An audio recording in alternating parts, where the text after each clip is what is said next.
After the 2016 election, many Americans have turned their eyes to Russia, whose role in the election can be described as fishy at best. Now, there have been many accusations levied against Russia about their hacking and their involvement with the election, and many of those are still up for debate. However, one thing is certain: Russia did intervene with the American election. There are still many questions floating around about the Russian impact and their intervention and their role in the election, and we don't plan to leave any of those questions unanswered in today's show. I'm your host, David Vargas, and you're watching 2040.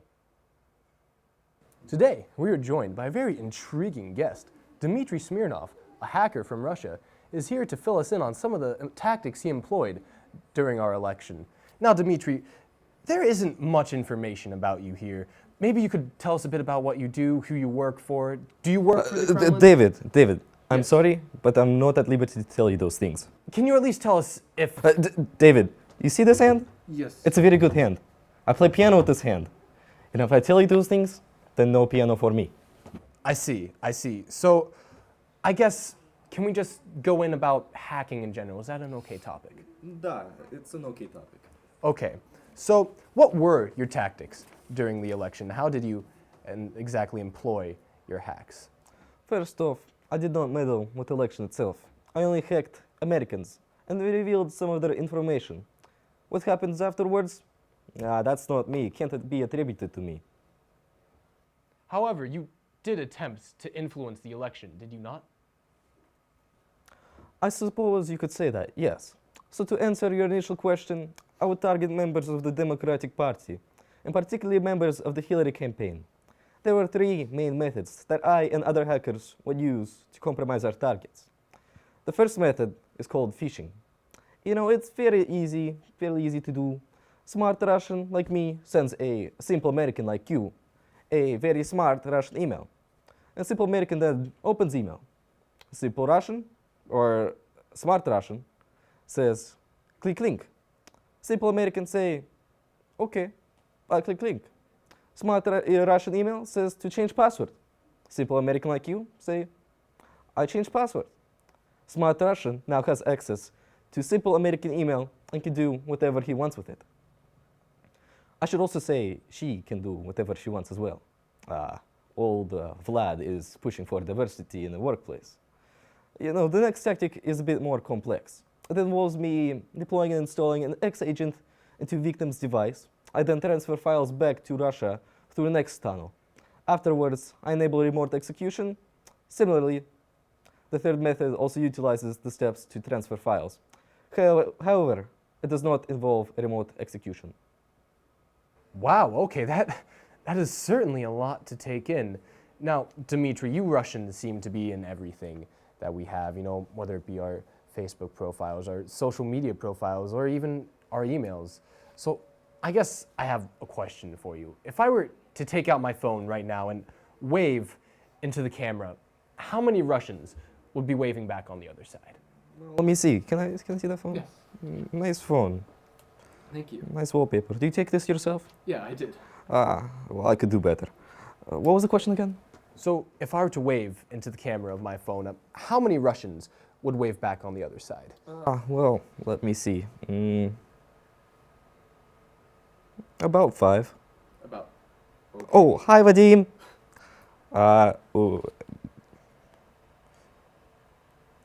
6 now. Oh, okay then. I hope you don't mind. I just want to continue talking to you. Of course. So I guess I have another question then. How exactly do you do all of that? Just what you did right now? Again, I'm not at liberty to go into the technicals of how I hack. However, what I can say is that some parts, like the methods I discussed earlier, are similar to what is called ransomware. That is fair. So what would you do with the information after you obtained it? You know, we mostly keep it for espionage purposes, though we released some of the emails to the public. Okay. So do you think it's fair of you, per se, to do all of this stuff, hack the emails, release them to the public, and in general meddle with our election? I find it very humorous to hear that coming from an American. Was what you did to places such as Iran and Nicaragua fair? Unlike you, I did not physically enter the country and install a weak capitalist leader. You did that yourself. I may have done some hacking. However, I did not hack the election, nor did I force people to vote as they did. All I did was release emails to the public. How people receive those emails is up to them. You know, all I did was reveal the truth to the people. Was it fair? I think not. However, was it karma? I think so. I certainly understand your position on that. It's a very strong one. Well, that's all I have for you, so thank you. It was very nice meeting you. Nice meeting you. After hearing how the Russians had infiltrated the Hillary campaign servers, I decided to sit down with a Clinton campaign member herself to get her take on the Russian affairs. Hello, and thank you for joining me. Thanks for having me. So it says here that you are a senior member of the Clinton campaign. Is that correct? That's true. Yeah. Okay.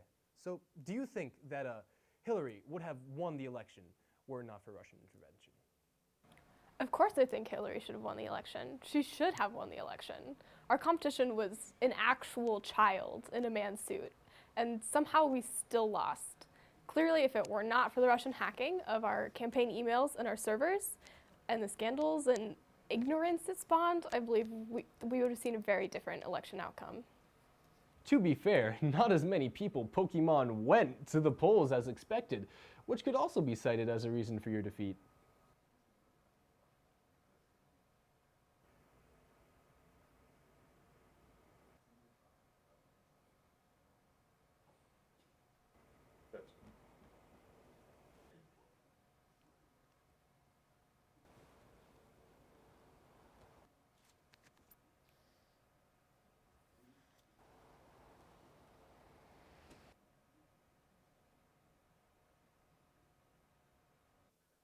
Okay then. It says here that you were actually hacked by Russians. Is that correct? Yeah, actually, some of my devices have been hacked so extensively that Siri now has a Russian accent. Wow. What is it like to have been hacked so extensively? It's very alarming to see that your emails, both personal and professional, have been released to WikiLeaks for anyone to see. I also became very paranoid because any website I visited might be a Russian trap. And the amount of work to resecure your devices and emails and also the campaign servers was very draining. And we had the stress of dealing with Hillary's image in the media, and then add on top of that the stress of dealing with the Russian hacking. And it pushed our limits. It was very, very aggravating to constantly have our hands full. And look at the opposing campaign and see how absolutely nothing could touch them. Like, really, Trump said some truly awful, racist, bigoted, sexist things, and yet Hillary is the one that gets criticized for something so small as the tone of her voice or what she's wearing or how her face looks. Yes, well, there certainly were some inconsistencies between the way the two campaigns were treated. Well, that's all I have for you today. Well, thank you for joining me. Thanks for having me. Now, we are joined by a former member of the Trump-Pence campaign, Leonard Skennard. Nice to have you, Leonard. Happy to be here. So, as you know, the Russians did in fact hack the Hillary campaign. They did intervene with the election of sorts by distributing fake news, false information throughout the media. What is your take on this, being a member of the Trump campaign? My take on the Russian intervention, if it happened at all, was that it is minor in the grand scheme of the election and the grand scheme of how the government runs its business. Personally, I don't believe that there was any intervention at all, and I think it was just an unlikable woman running an unlikable campaign that lost to a far superior campaign which better represented the wants and needs of the American people. That's how I see this whole thing played out. I don't think that no Russians had to do anything for Clinton to lose. I think that Trump was just a better leader. More people liked him than Clinton. I see. But denying the fact that there was Russian intervention, that's just denying the facts. I mean, James Clapper, a former CIA intelligence agent, came out and said that there was intervention, there was Russian hacking in the election. Now, the impact cannot be gauged at this moment, but there was an impact. Well, I mean, you look at an agency like the FBI and the CIA, which still have members of the Obama administration in the deeper inner workings of the bureaucracy running things. I don't know if we should trust that. Like, I didn't think we should have trusted the Obama administration at all. I mean, we all know that that they had a lot of shady dealings, especially involving things like Benghazi and the Americans that died at that incident. They were clearly not as patriotic as an administration like the Bush administration or the Reagan administration. I think that as long as Obama's guys are still in those agencies, we should take everything they say with a grain of salt. Well, you're saying if they did anything at all, and you're questioning the intelligence community. So where do you get your information? Where do you get your news? Well, I get my information from a few news sources from all over the world. I read Fox News, I read Sputnik News, I also read RT, and I also watch the RT broadcasting, and I also pay very close attention and take very seriously the president's Twitter. I think these are all very important, valuable sources from all over the world to get a very diverse sort of series of sources. All right. Well, you do realize that two of those answers you just gave are Russian-hosted, sites. They are controlled by mostly the Russian government. So Americans shouldn't read the BBC just because it's owned by the British government? Is that what you're saying? I think that getting newspapers from a wide variety of sources is good. I have an American newspaper, I have the American president, and I have a couple Russian newspapers, and I think they're doing the right thing because they're fighting terrorists and they're supporting national security. Well, you see, there is a difference between a Russian newspaper that is reporting the facts and a Russian newspaper that is purposely distorting the facts to holster a Russian bias. Well, I mean, what is the Russian bias? The RT and Sputnik have done a lot of good work exposing the inner workings of the Obama administration and the Clinton campaign for the evil organizations which they are. I mean, RT was the only one who said that Obama was funding ISIS. He wasn't fighting ISIS. And the Russians, they saw that and they wanted to get that out into the news. And the RT also was exposing Hillary Clinton for all the things that she did. And they were just showing all the American bad guys, all the ones who in America who wanted to hurt our people, what they were doing exactly, which was bad.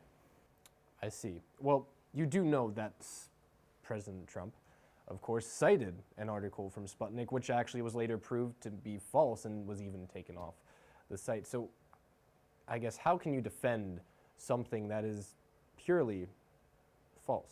I mean, CNN did the same thing. Do you remember at a gay pride parade in London, there was a flag that was made to look like the Islamic State flag, but all it had was a bunch of gay sex toys on it in the shape of the ISIS flag. Okay.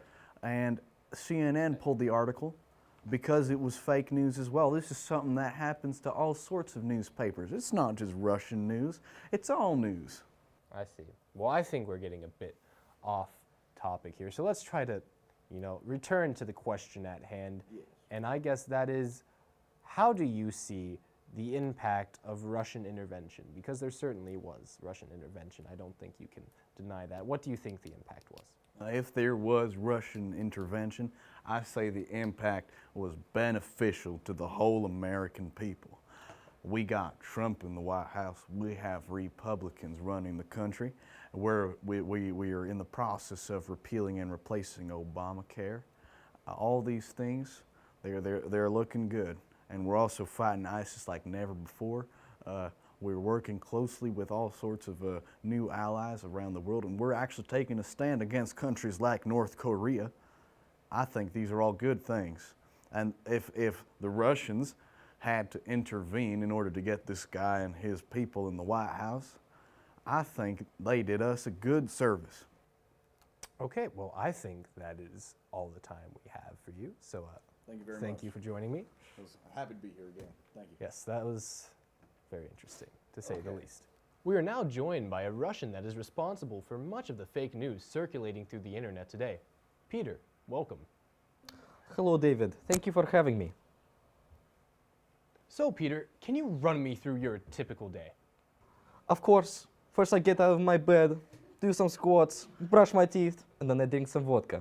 Then I go for a walk with my dog, drink some more vodka to get a nice buzz, and then, I sit down and spend the rest of my day making stories for empty-minded Americans. Can you run down some of the stories that you write? Of course, now I'm not as good as the Russian that started the Clinton child sex ring rumor, but I'm fairly renowned on, what do you call it, Facebook? Facebook, yeah. Yeah, Facebook. My average post gets around 2,000 likes, but my largest post got 50,000 likes. Do you have 50,000 likes? No, Do you, Cameron Man, have 50,000 likes? I think not. Aside from that, I do some writing for Sputnik News. You may have heard of it, very good news station. And you know the article that Trump cited back in October? Yes. Yes, that was mine. It made my wife very proud. I see. It was almost as easy as Putin pulling out 20 fish from water barehanded to feed these people. I feel like you're referring to Jesus there. No, Putin. Jesus. Putin. Jesus. Putin.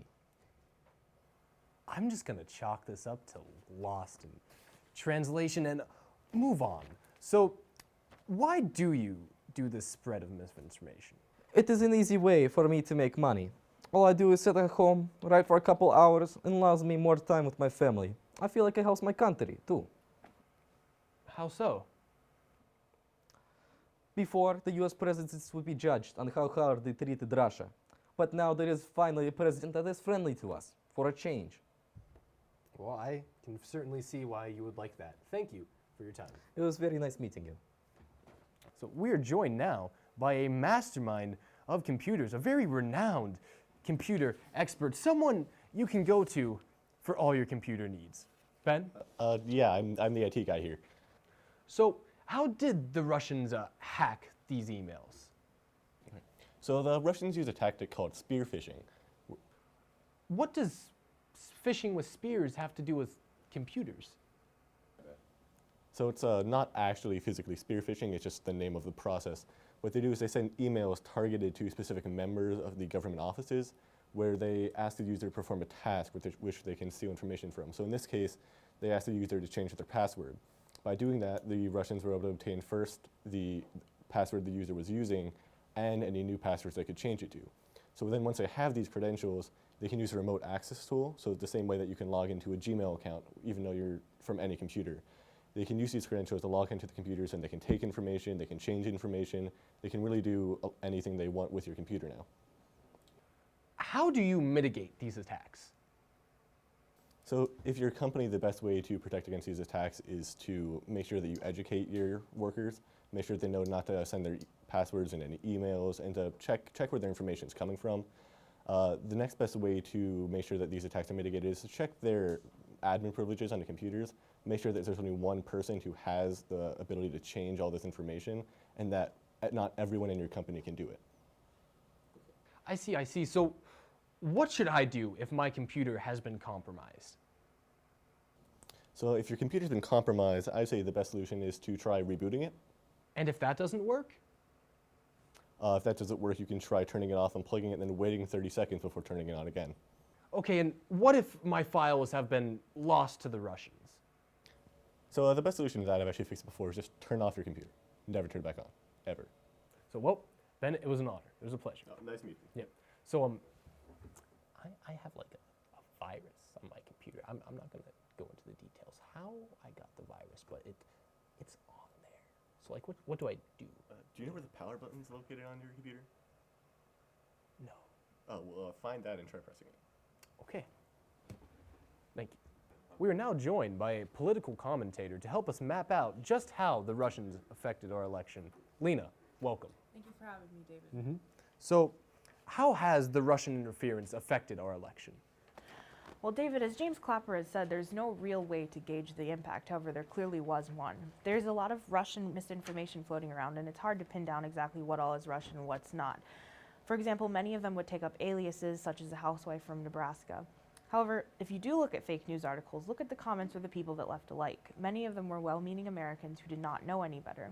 This entire election was completely different from all of the others in U.S. history, and that was because of the lack of agreement on simple facts. Russian misinformation helped solidify that lack of consistency of basic facts. The hacking of the Democratic Party in the Clinton campaign was also a clear attempt to undermine their efforts in the election. Do you think that this will become the new status quo? Will this be the typical Russian behavior from now on? I honestly don't know what to think, David. I was among the many people who foretold that Hillary would win the election. We see how well that went. We are really heading into uncharted territory as far as the political landscape goes. What I can say, however, with the remaining confidence I have left, is that Russia will certainly continue on with these sorts of actions. It has not really failed them yet, and there are reports coming in of alleged Russian hacking in the recent French election. If there is one thing that I am sure about, it is that this type of behavior will not be going away anytime soon. Well, that's all the time we have. Thank you for joining us. Thanks for having me, David. Well, that was certainly interesting. I don't know about you, but I came out of that with more questions than I went in with. Did the Russian government actually authorize these hacks? What is the real impact of Russian intervention on our election, and will we ever be able to find that out in the near future or at all? Will Dmitry be able to keep his hand? These are all very valid questions, and yet they're still all unanswered. I did say at the beginning of this show that I would leave no question unanswered. However, we're here right now, and these questions are still looming over us. So I guess there's one thing for certain, and that's I'm not too great at this. So join us next time to see if I still have a job. Till then, America, thank you, and good night.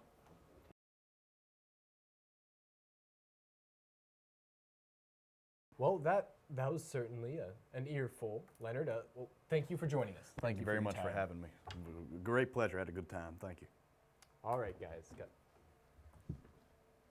Leonard, how are you doing? I haven't seen you in a while. Well, I'm doing very much. I'm doing very well. This is on our previous agreement. I don't think I'll see you in a while, so. Thank you very much. I'll see you in a few months. Spasiba. Пока.